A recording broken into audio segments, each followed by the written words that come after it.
Aviation is an organization whose sole purpose is to inspire and equip the next generation of aviators. We achieve this by offering educational aviation seminars and tours to high school students. Our media channel, we provide our audience with relevant information on aviation filled through panel discussions, interviews with aviation professionals. We offer high school students the Junior Aviator course to broaden their understanding of aviation as well as increase their chances of getting into top aviation schools. We also offer Aviation Refresher and Advanced course on aviation topics. All our courses are carefully designed by aviation experts with international aviation qualifications in a wide range of aviation disciplines. The courses are designed to equip aviators with modern and relevant skills applicable in today's aviation world. Inspire, equip, empower, Flight Wings Aviation.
Good greetings, everyone. Good evening from where I am. Good morning, good afternoon, depending on your time zone. Welcome to the Big Sky. This is a show brought to you by Flight Wings Aviation, where we get to explore the unlimited possibilities of aviation. And I love calling today usually an Aviation Thursday. Every single Thursday, we do this every single time. So, welcome everyone who just joined us. If you're brand new to this channel, please do like, subscribe, and stick to this channel because we are here to explore aviation. If you're new to aviation, awesome. If you're currently in aviation, awesome. If you're retired, everything. We accommodate every single person. And my name is Isaac Yami, and hello once again. I am quite excited because we could not manage to air last week because something happened. Apologies on that. And I'm very excited that we're here today. And as you can see on my screen already, there is someone to my left. If you're watching it from here, it's to my right, to your side, wherever it is. I have a special guest for today, and his name is Mr. Alex Nyagura. I hope I got that correctly. Good evening, sir. How are you doing, Mr. Isaac? How are you doing? I'm doing great. I'm very quite excited to have you on the show today. But before we talk about today's episode, like I said, to our viewers who are just joining us, thank you so much. And the culture of this show is we have a comment section. Feel free to use it. You tell us where you're watching us from. Dash, you're watching us from this. We love to believe we're international somehow. So feel free to ask any questions on our comment section and also engage with us if you feel so. It's a discussion between me and Alex, but we can also have you in the discussion as well. So feel free to also contribute in the comment section. So yes, So Mr. Alex, how are you doing, sir? I am okay. How are you doing, sir? Yeah, awesome. I'm privileged and I'm honored to have you on the show. And this is season 3. So it's been a while. And I'm glad that every single time I get to have animated discussion with amazing people in the aviation field. So yeah, Alex, let's let's break some ice a little bit. Like, tell us, and tell the viewers who you are, and just give them a few greetings first, and then tell us a brief history of who you are. But don't empty too much because we have close to an hour to talk. So feel free. Okay. Take your time. Over to you, Okay. sir. Wonderful. Wonderful. Wonderful. Um, Good evening, viewers. Good evening. Let me start by thanking Isaac. Thanks for inviting me on this show. So my name is Alex Nyagura. I am Zimbabwean, born in Harare. I am 22 and I am currently a first officer at Forestjet Zimbabwe. And I love aviation and everything in it. So basically, that's Alex. Yeah, concise, fast jet, and all of these things. I'm glad I have an hour to unravel and talk more on it. But I have to say, Oh, you're quite yes. young, man. You're quite young, and it's brilliant. It's brilliant. Every single time I'm just like, whoa, these young people are just doing great things, and it's interesting. And I like that because there's so much future ahead of you, and you've started early, which is amazing and great. Yeah, So, yeah. so for you to reach where you are as a flight officer, we're going to talk about that a bit later. But I want us to talk Okay, about how did we get here? Like how did we get to where you are? Like did you just okay. sleep one day in a deep sleep and then you just woke up and then this is your life? Well, what happened? Give us the journey, man. Like how did you get the educational basis? Let's start from the education side. Like what did you study and how did we come about to reach here? Okay, so okay, let's take us way, way, way back. So I've always wanted to be a pilot for as long as I can remember. This was when I was in junior school. So junior school, I was by Masai Sai Primary School. It's actually in Westgate. So they will ask us, what do you want to be when you grow up? And I would just tell them, I want to be a pilot. I want to be a pilot. And I've always had one option. I never had a second option. And then went to high school. High school, I was by Loma Gandhi College.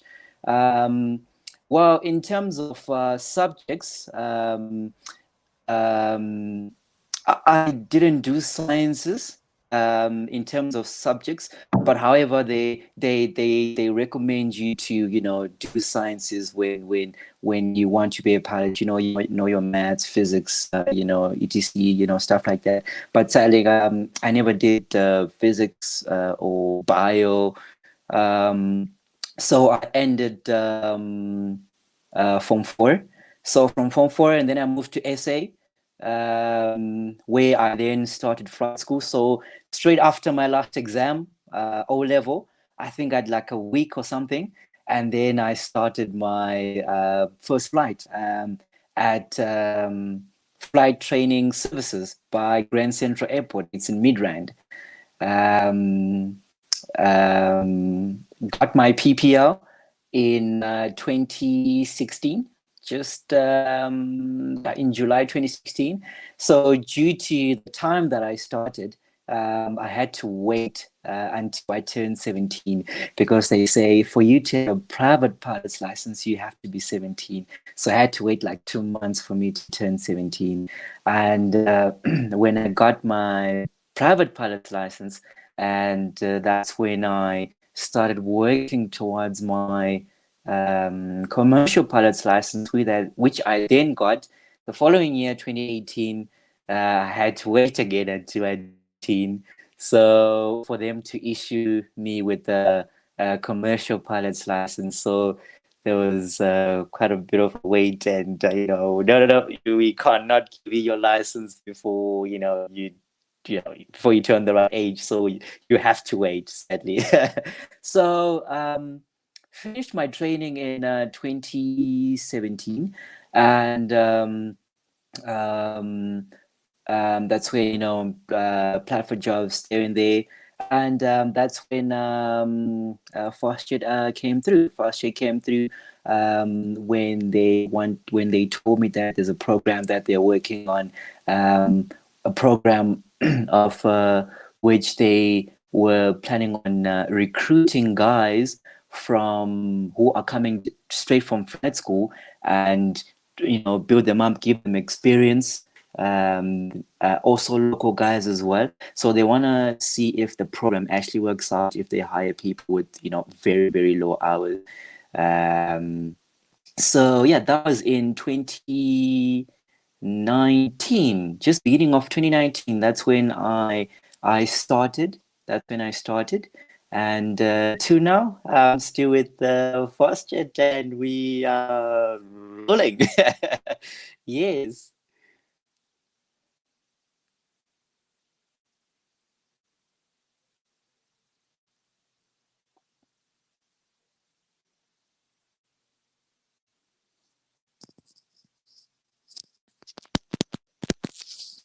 Sorry there, Isaac. I can't hear you at the moment. Not sure if you can hear me. Yeah, I was. Yeah, yeah. I was muted just now. Yeah, awesome. Oh, okay. All Okay, right. no I worries. was. I was saying that I was like a slight caveat, but then we're coming back. I was saying that Okay. I grew up like with the guys, like when someone wants to ask out an older girl and they're young and then they have to lie their age. And then people just like, and then if someone finds out, they will just like, but age doesn't really matter. So when you say, and then you say you had to wait until you a certain age to get your license, I'm like, yeah, I think you're the testimony that age actually does matter in other things as well, because you Oh, had to yes. you had to wait. You had to wait. Were you not tempted to fake your ID or something? Okay. To be honest, I was tempted to, just grab my older brother's ID and then give it to them, and they say, "No, this is me. This is my proper age right there." I was tempted, but sadly I couldn't. Yeah. But it's all right. I mean, there's also a benefit in waiting as well. I mean, it's Oh, yes. interesting. I'm quite curious. Like Yes. what sparked your interest in aviation, and at that age, like having spoken to your kind, when I mean your kind, young individuals on this show who start Yes. their flight school early, like what's this thing that happens as soon as you're 16 that kicks you and says, you know what, I'm like, let's forget this A level thing and just go straight to the flight school. What happens, like what happens in the mind of a 16-year-old who wants to fly? I mean, tell me, because I think I've been meaning to ask. Like everyone ditches Form 6, like everyone, like every single one Yes. of you guys, you ditch Form 6. Like Yes. what happens? Like Yes. how do you navigate yourself? Because for some of us, I did A levels, and also understanding that there's societal pressures are like, oh, you need to do A levels, you matured Yeah. lesser, and all of these things. What then Yeah. happens in the mind of a 16-year-old? I do believe, I don't know if you're 16 at that time or 15. What happens in that mindset where you just say, you know what, I just want to fly now, forget A level? Like, how does that go? Like, were you not scared, Well, or were you doing it early? Like, okay, regarding the skateboard, on the contrary, no. There are like there was no fear. There was actually excitement because this is something that I've always wanted to do. So even my parents, they were aware. My siblings are aware that, hey, look, this is the only thing that I would talk about. I would tell them I want to fly. I can't wait until it actually happens. And um,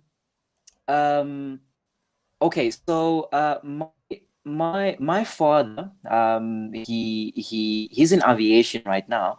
So he knew like the requirements, like what is like the great age for you to enter the industry. no, You no, that's know, okay. uh, um, uh, s- uh, s- um, stuff like that. So Honestly, I did not start after Form 4. It just happened, it just happened under short notice, after I finished my O level, and then they say, "Yeah, so do you want to start flying now?" I said, "Yeah, sure, let's do it." Let's do it. I was super excited. And so basically that's how it actually started.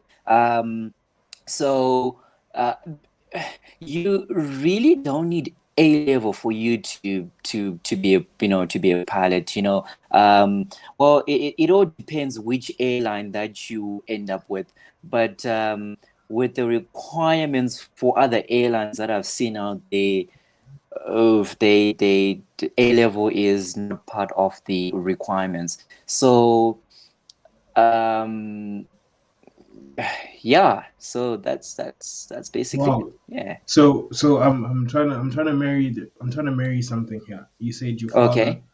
your father is in Yeah. aviation, and Yes. I'm having a presumption that that's where your interest also cultivated, like from your dad. And tell me the experience of having your dad be in aviation as well, and you having this zeal and this want in you to fly as well. Like just tell us a little bit of that, and the role that your father's career played in your career as well.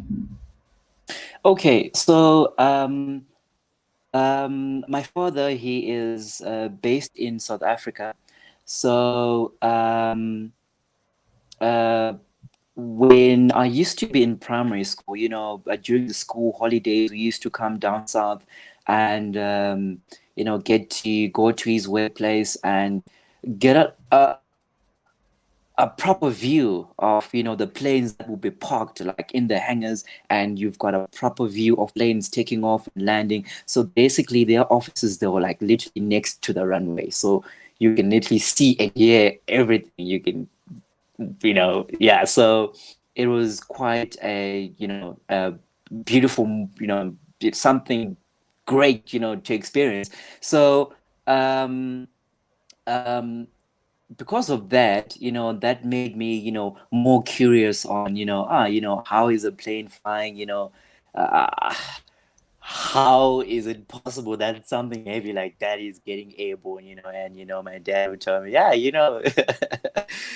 they've got its ways of how they do things. So as you get older, you get to understand. And, because of that, I got more curious and more curious, and which made me, want to be in the industry more. And, with having him in the industry as well, made it, easy for me to understand things as well. Like for instance, there will be like specific, sections that I'll be studying for. Let's say, for instance, ATG, aircraft technical in general. That subject, it focuses on basically the technical parts of the plane.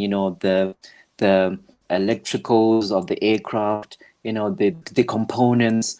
And he would actually take me there, and he would actually show me, saying, "Hey, so um, these are the batteries of the aircraft. Um, this is the undercarriage. These are the flaps, etc., stuff like that." So, with him being in the industry, it really helped me, a lot, to understand, not just the plane itself, but the industry, itself as well. So that was the beauty about it as well. Yeah, awesome. Yeah, I can hear the the privilege that you had having your father being in the same career that you want to become. And it's a bit it's a bit less burden, kind of, because everything gets to be explained rather, and you get the guidance that you need as well. So yes.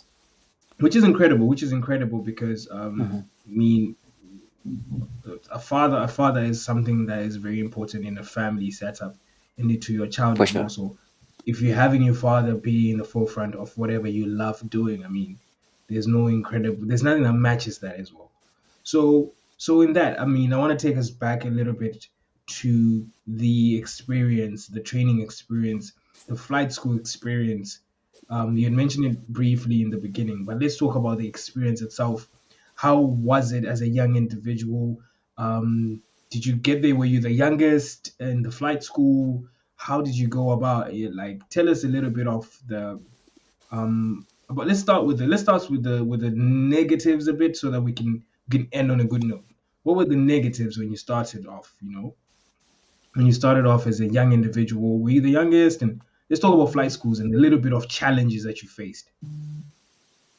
With the challenges that I faced, when I joined, I was basically the only one like at the level. Like, when I entered at that month, I was like the only person who entered. So basically, I was like the newbie. Everyone was ahead, and here I was, struggling with a lot of stuff, and it was quite difficult to find someone to assist.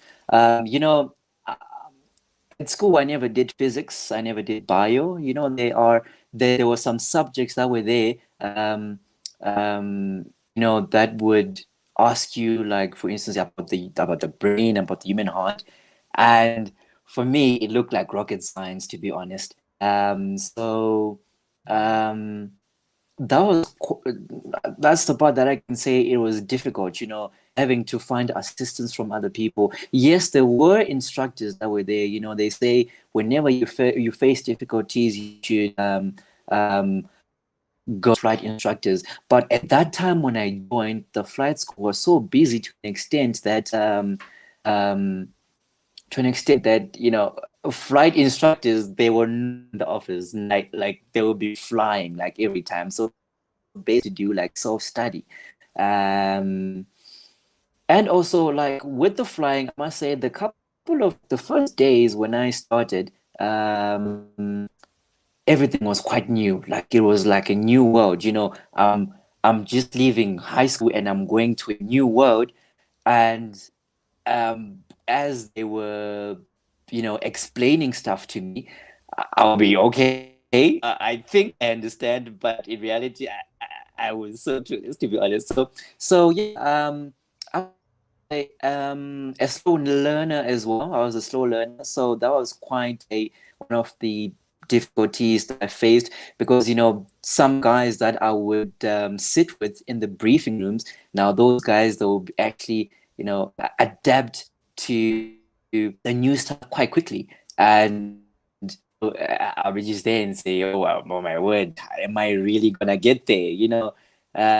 So yeah, those are the difficulties that I faced when I joined the flight school. And also, to answer your other question, yes, I was the youngest, and also I faced difficulties in communicating with others as well, because there are all these people, and I want to ask for help from other people, but they're like, sorry, can I help you? And then I'm like, oh, no, sorry. So yeah. Why do you think that? Why do you think that was? Like, why were you finding difficulties in asking for help? Did you think you're too young for it, or like? Well, I don't know, to be honest. I don't know. It's quite difficult to explain. Even in high school, I wasn't, quite a talkative person. I never used to, talk a lot. I was one of those quiet people. So, I would just mind my own business, to be honest. So, as time went on, that's when I actually got my courage to actually get to speak to other people, have a conversation with other people. Because as the youngster, you know, you the first that you do when you go to a new place is, you want to look for someone your age, talk about things, that you are interested in. And then when you go there, you see, other people older than you, and, you can't just show up and say, hey, so by the way, have you played the new game of Call of Duty? You know what I'm saying? To pose a little bit. Okay. Let's shed a little bit of light over there when you're young. Like, were you Yes. ever? did you have an opportunity to become quote unquote a kid, in the sense that your age mates are literally thinking about going to the cinema, and then you are on this level where I'm just thinking, I think I have to fix my landing or my takeoff. See, that's your mindset. How did you how Oh did yeah, you how did you converse with other people at the same age as you are? How did that affect your yeah. social life as well? I mean, I know that it's drifting, but I feel like it's important to people who are watching, who are young, who are thinking, will they still have a normal life? I mean, your 16-year-old is flying planes, and then at the same time, your friends are asking you, "Have you watched the latest Avengers or whatever that is?" Take Yes. us a little bit of your social life, a little bit, and then you go back to the journey. Okay, so regarding social life, yeah, I must say, it does kind of affect your social life, say, because most of the time you reading, you'll be just reading, like what you said. Other people, they are, going to the cinemas, and you're focusing, how I can perfect my landings and takeoff. So how it kind of affected my social life a bit is I hardly found time to actually go out, you know,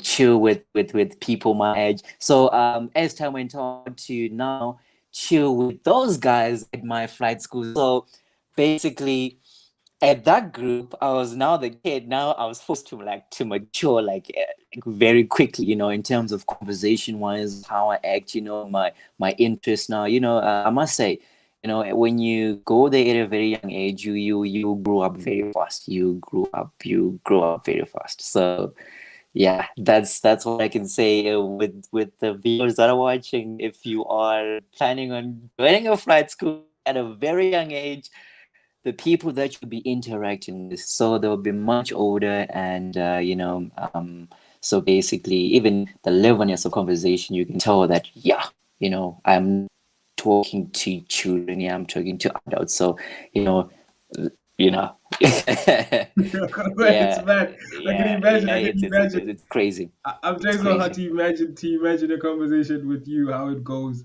when it comes with back in the days, how it would go with your age mates and everything. But Yeah. let's talk about happy moments. What were the Okay. victories within your journey of when you were training? What were moments where it was reassured that I am doing this? This is it. I am loving this. I made the greatest decision of my life. Which moments can you share with us? Moments where you felt that way. Okay, so I have quite a number of moments. My first moment was when I passed the first exam. When I passed the first exam, I just looked. Okay, so the exams, they like computer based. So after you finish, when you just click that submit button, it will show you your mark there and there. So that's when you know whether you passed or you failed.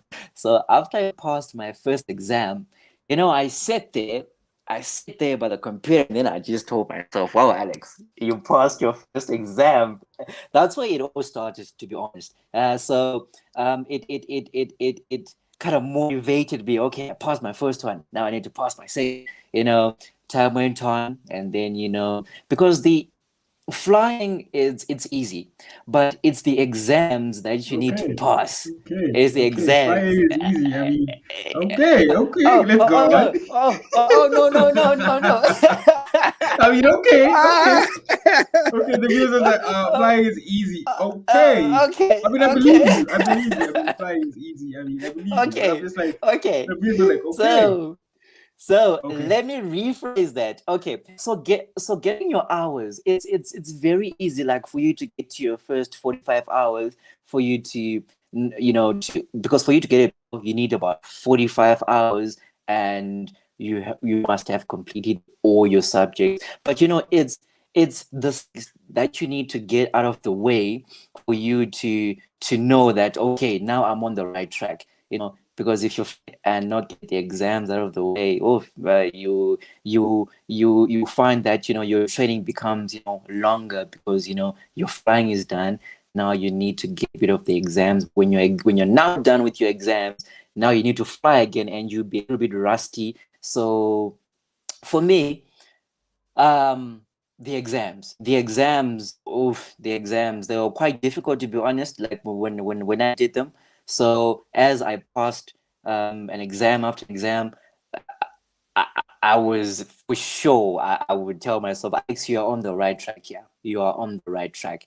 And then at the other moment that I had was when I went solo. When I went solo, I will never forget this day. So, Isaac, let me tell you a very funny Yeah, story. yeah. Give me the gist. Give me the gist.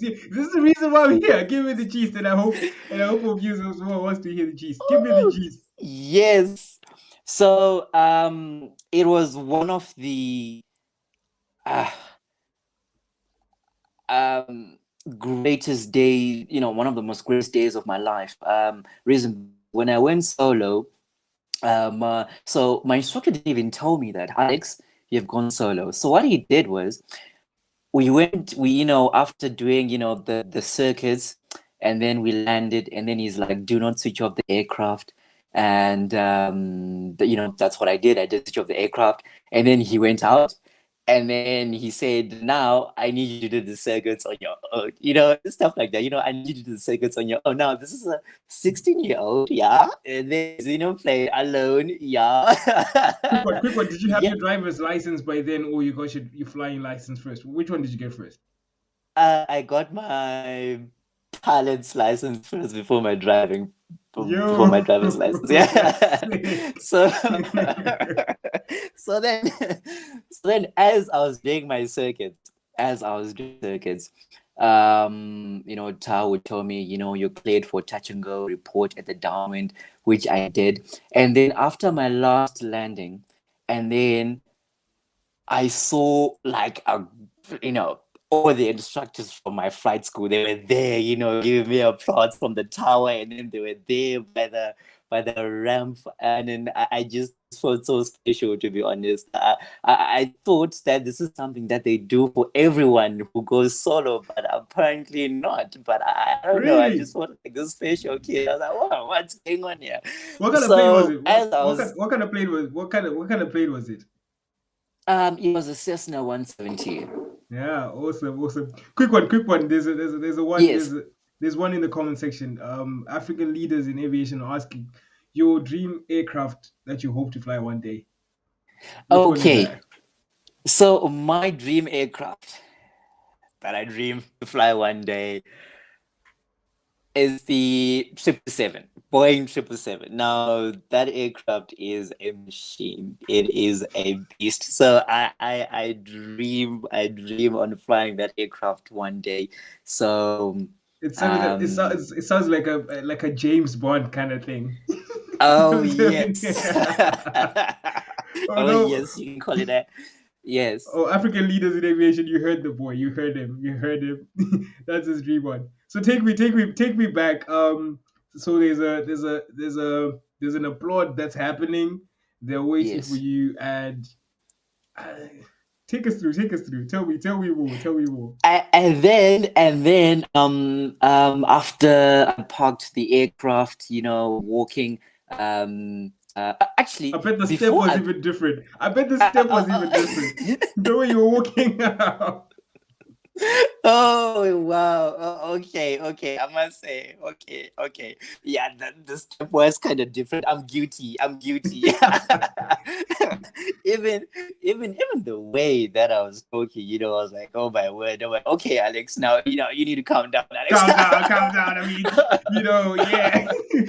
Oh yes. So they've got this thing, whereas every time you finish a flight, you need to top up your tanks with fuel. So after you are done with your full stop landing, before you park the aircraft, just pass through the fuel bay, top up the fuel, and then taxi the aircraft back to the parking bay. So as I was refueling, and then this crowd of instructors just came, and then they had their buckets of water. All of them were like, okay, what's happening? And I was like in a corner. And then they splashed water on me. Yeah, they splashed water on me. And it was freezing cold, yeah. It was straight from the fridge. So yeah, Yeah, that was quite a great Well, moment right there. I get why you can't forget this day. Oh, It's full of series of things happening. It was like oh your yes, birth date in the sky, isn't it? Like they celebrate as yes, if yeah. like it's a birth date in the sky. Oh yes. Wow. Wow, that's amazing. Wow. Wow. So within thereafter, like I mean, thereafter the flying went on to become easier and easier. Yes. So, as time went on, flying became easier and easier. I got confident. Um, did some cross-country flights, going from one airport to another. So, I'll start with short ones and then I'll end with long ones, whereas you leave today and then you return the following day. You get confident as the time goes on. So yeah, yeah, you feel like a Superman. Okay, I'm planning a flight to Cape Town. Let's do it. Let's do it. And then you look at yourself in the mirror and say, okay, we're flying to Cape Town. We're flying. So before we go to Cape Town, let's stop by Bloemfontein and then stop by another airport. Let's see how it's like. Uh, confidence builds as time goes on. Wow, that's incredible, man. Yes. This is amazing. I feel the excitement, and I'm so excited that you had these moments and so forth. But as we move as well in the conversation, let's talk about how you're 22 and then you're working as a Yes. first officer, flight officer at one of the biggest institutions in aviation, fast jet. Let's talk Mm. about the experience now. We've moved from the training and everything. Let's talk about the experience of the working experience and what did you go through in the job as well? I mean, I believe you got trained as well. Let's talk about the job Yes. itself. Like, how is it and what happens really? Okay. The job is it's not difficult. It's not difficult. I like the way you say it. Easy, not difficult. Easy, not No, no, no, difficult. no, I like no, this. I no, like no, this no, no, guy. no, I no, no, like no, this. because it's the truth. Because it's the I truth. like this guy. Because the truth. Okay. So okay. So let And I me think there's think a of another question. one. There's even a question from Charity, saying that Okay. how does it feel working for FastJet flying the ERJ 145, and how was the transitioning to an airline setup? Oh, okay. So I'm flying the Embraer charity. It's um it's a really great experience. To be honest, and the transition from what I was flying to the Embraer, it was a huge step. It was a huge step, and there are a lot of things that you need to know for you to be able to manage the aircraft itself. Now, the beauty part about it is, you're not flying alone. Uh, compared to when you're in aviation, you're used to flying solo. Now it's the two of you. You don't do things alone now. It's teamwork. If you're not too sure of anything, that's why there's a guy next to you. I'm not too sure of this. Please, can you assist me? And then they will actually assist you. And you get to learn a lot of things as well. Like I myself, when I started on the Embraer, um, operating at high levels as well, you'll be surprised on the, when you're in general aviation, like, the traffic that you see when you are like at the lower levels and traffic that you see when you're at the high levels, it's quite a great picture to see. And also, there are some difficulties when it comes to things like weather, flying in rain, flying in strong winds. And the Embraer, I might say, it's quite sensitive to crosswinds. So when you're coming down to land, instead of coming in a little bit, skew, you like extremely skew. So so it's quite interesting flying the Embraer. And in terms of the working wise with FastJet, it's a very great company. You get to meet amazing people as well. Great instructors that will train you to a level that you yourself, you tell yourself, yeah, I am safe. I am safe.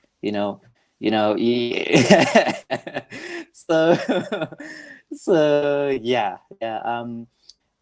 That's the working experience from FastJet, from what I can think of at the moment. Yeah. Oh, wow.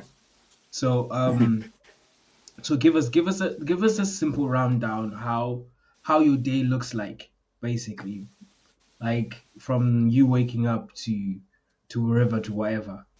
Like just give us a basic breakdown of your day. Like how does it feel? Like how does it seem for someone who works for FastJet? Like do you have breakfast? Tell us something? Tell us something. Tell us something. How's your day like? How's your day like? A typical day in the life of Alex. Yes. Okay. So basically, okay. So let me start with when I'm not on duty. Okay. When I'm not on duty. So I wake up. This is tempting me. This is tempting me to pull up something from your Instagram, but it's okay. I mean, we'll talk about it. We'll talk about it.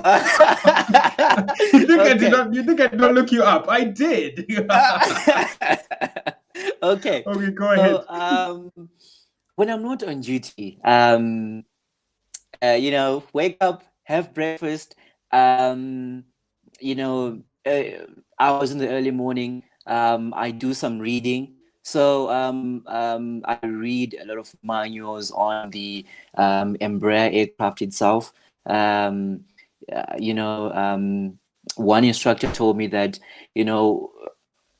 whenever you have them, just take the chance to read like a chapter of a section on the aircraft so that you keep yourself current every time. So I've learned, it's not a habit that every morning I have to read like a section on the different system on the Embraer. So after that I read, and I was in the late morning.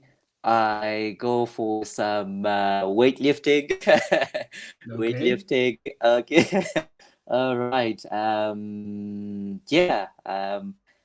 After that, I just go chill with the lads. We just chill, watch some sport. If we're not watching sport, we are actually playing sport.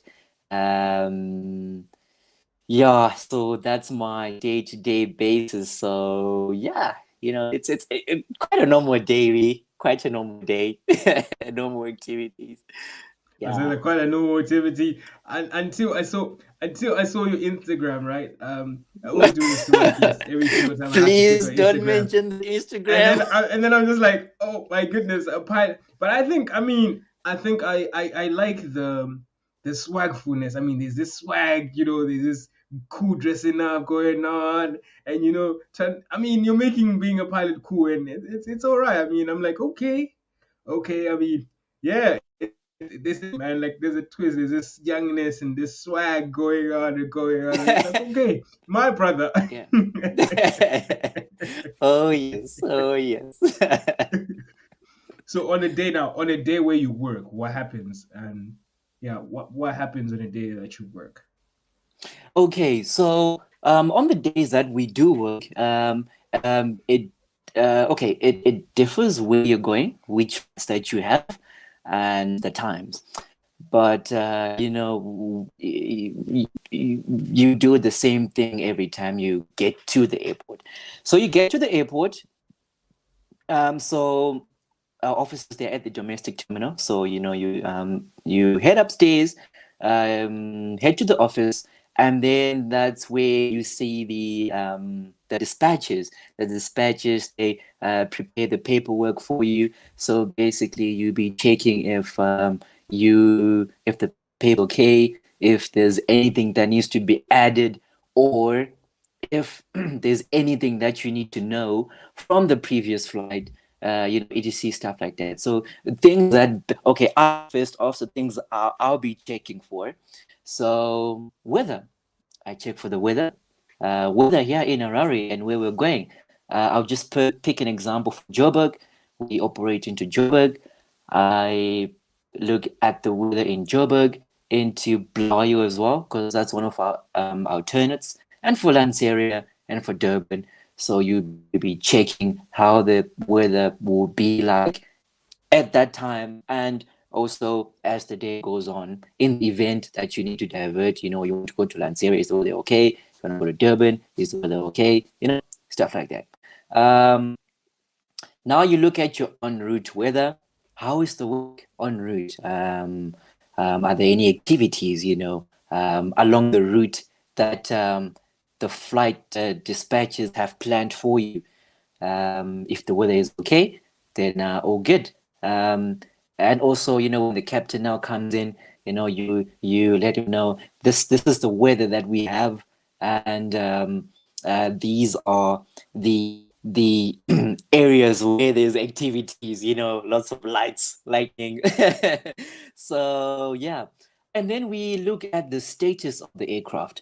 So is there anything that we need to know about the plane? Are there any defects? Like, for instance, if there's one landing that's not working, if there's, in the aircraft, there are usually two FMSs.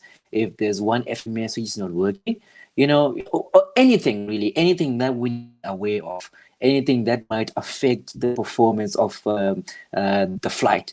But however, the great part about there are those type of failures, whereas the plane has to be grounded. If it's grounded, then we go home. Yeah. Oh, And then we look at the NOTAMs. The NOTAMs, notice to airmen. We need to know what's happening at the international airport where we're departing from. Are there anything that we need to be aware of? Like, for instance, are there any taxiways that are closed? Construction. Which area are they doing construction that we need to be aware of? You might, without you being aware, you might end up taxing, and then there's construction, and there might be like equipment which might be left there, and then you might not be aware. And then if something happens, and then they look at the NOTAMs, and then they say, hey, but the NOTAM says in this section there is some construction renovation that is happening. Weren't you aware of it? It's always good to be aware of everything that's happening. So that's where we find them in the NOTAMs, not only in Harare but in Johannesburg as well, to check if is there a runway that's closed. Again, taxiways that are closed. If the taxiways that are closed, we need to plan ahead. When we land, these are the taxiways that ATC might give us. We need to be aware. So when we get here, we turn left. When we get here, we turn right. Stuff like that. And then we look at the flight plans. Flight plans. Okay, we're flying from Harare to Joburg. We need to make sure that, okay, the flight plan is saying Harare to Joburg, and the aircraft registration is there. And we also need to check the routing as well. It can happen. Whereas, the flight plan says Harare to Joburg, and you are seeing a particular route, but on the flight plan now, it's now showing you different points. Whereas, if you enter them on your Flight Deck Pro, it will show you a funny route. So, if you're not comfortable with anything, that's when you ask the flight dispatch, if I may ask, why is this point on the flight plan? You need to be 100% certain that, everything that you are looking at is correct. Because if you don't look at it, it might hammer you in the later stage of the flight. So we always need to make sure that things are spot on. And then after that, after we look at the flight plans, and then we now work on the figures. Like for instance, we now plan on how much fuel that we need to take from Harare for our trip to Joburg. Now, this all depends on the loads that predicted for that day. So the Embraer, it takes 50 passengers.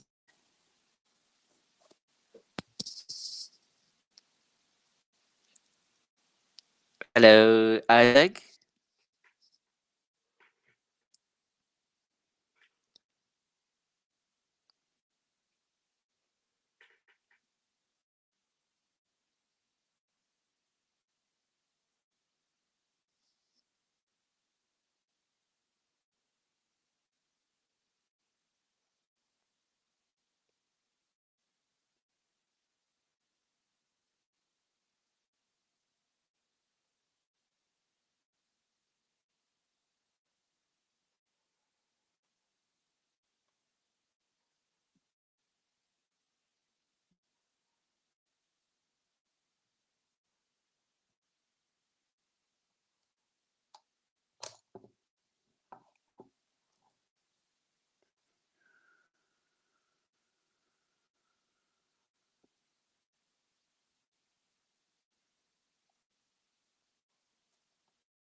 Okay, I'm back.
All right, so there was a technical glitch. So yes, I'm back. Alex, are you there? Mr. Alex. Isaac. Yeah, there was unexpected something that happened, a technical glitch. But Okay. I'm back, but my camera won't be on for a little bit. Okay. But then we have to end Okay. the show. Well, anyways, you're the star of the show. Everybody deserves to see you more than me. Okay. So that's all right. Um, I think you're talking about, I think the last bit we're talking about you, I think your experience and how your day is, and everything that goes forth with your day and so forth. Um, as we end, I want us to talk about what have you been doing in terms of helping upcoming pilots, and are there any programs you know that can actually help up and running and upcoming pilots pilots as well, and as well giving advice to the young individuals who want to start the flight journey. So I think if we can summarize all of that as we close, that'll be amazing. Before anything happens to me, technically, yeah, I think I've said everything I need to say. Yeah. Okay, wonderful.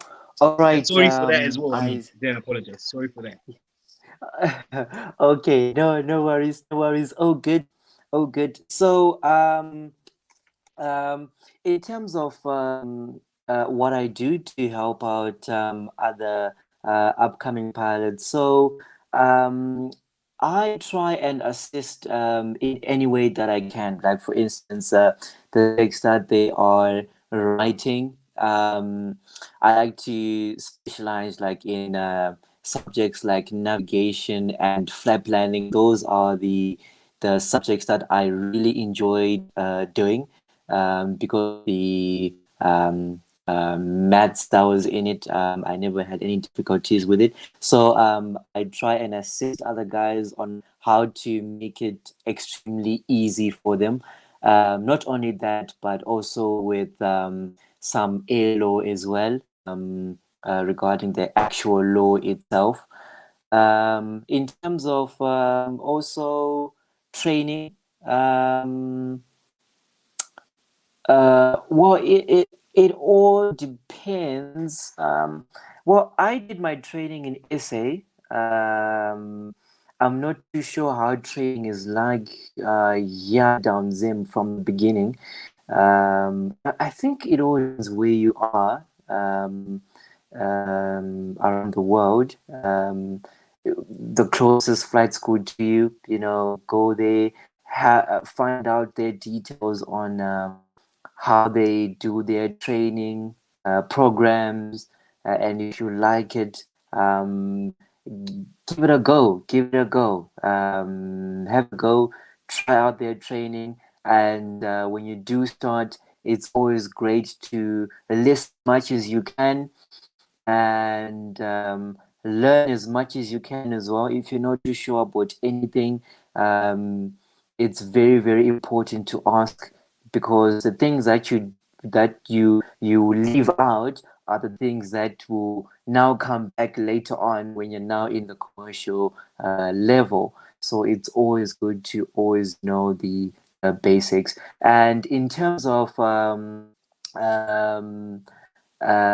some motivation words: never give up, do not give up, no matter how difficult it might be.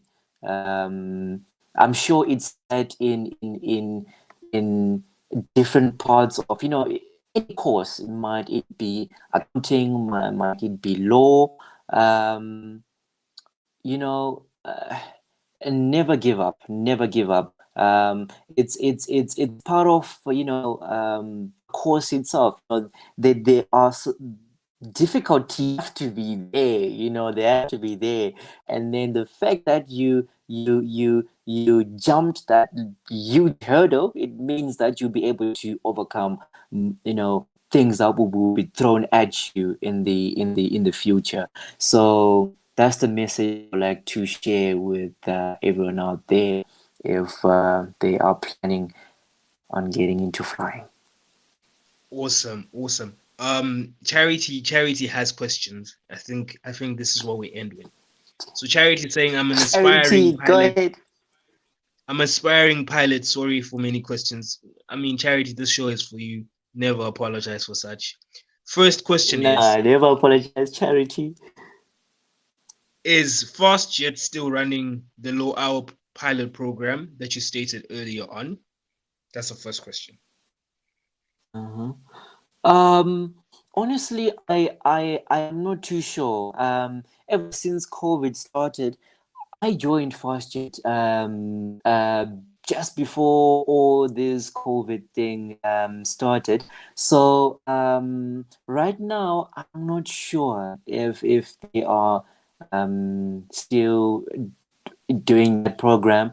But however, I can find out for you.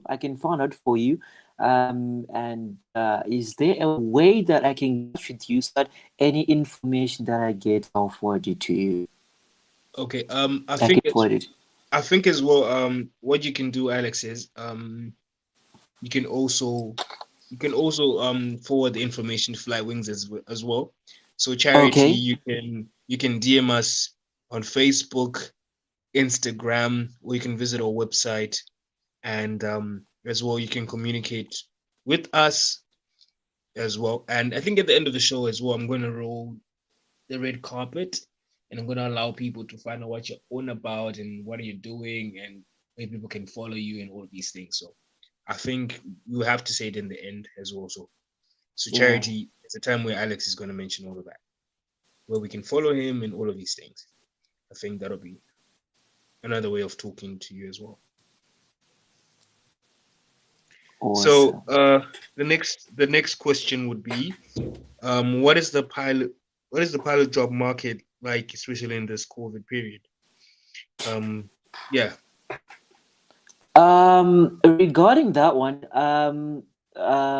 out there, from what I'm seeing, with the notifications that I'm seeing, all over, there quite a demand of pilots out there. Um, there was this flyer that I once saw of number of pilots that I needed for that particular company. They needed, I think, about like they needed 40 first officers. But the thing is, now with the number of pilots that they needed, what would be kind of demotivating a bit is wanted type rated pilots, and the requirement for you to enter the company. So from what I've seen is most airlines, yeah, they are wanting pilots, but the downside about it is, they want pilots with, more than 1,000 hours with an ATPL. If you have hours of at least 500 hours on jet, and yeah, those are the requirements which sometimes I sit down and say, okay, now where do we get these requirements? Where do we get the requirements from? Especially if it's, guys coming from the flight school who want to enter that organization, yeah. So the demand, it's quite high, but it's for crew that have got ATPOs and with a minimum of 1,000 hours. But it doesn't mean that you don't have to, throw in your application. You need to still throw in your application. You will never know which company might say, you know what, yes, we are aware that you have low hours. Come on board. Come on board. There are agents that actually do that, but I'm not sure if they are doing it right now because of the COVID period. But there's only one way to find out if you actually throw in those applications. Awesome. Awesome. And one last question. Out of curiosity, how long does it take for one to be a captain, as in number of hours? Now, this all depends with the airline that you'll be flying for. Some airlines, they say you need a total of 40 hours, and of which 1,000 hours are on type on the aircraft that the airline is operating. So, requirements are different. You might get direct captains, but however, if you are a first officer who has entered an airline, building your way up, so they say you need to have a minimum of about 1,000 hours on type, and in total you need about 3,000 hours. So those are the requirements for you to be a captain. Splendid. Yes. Thank you so much, my brother Alex. It was a pleasure.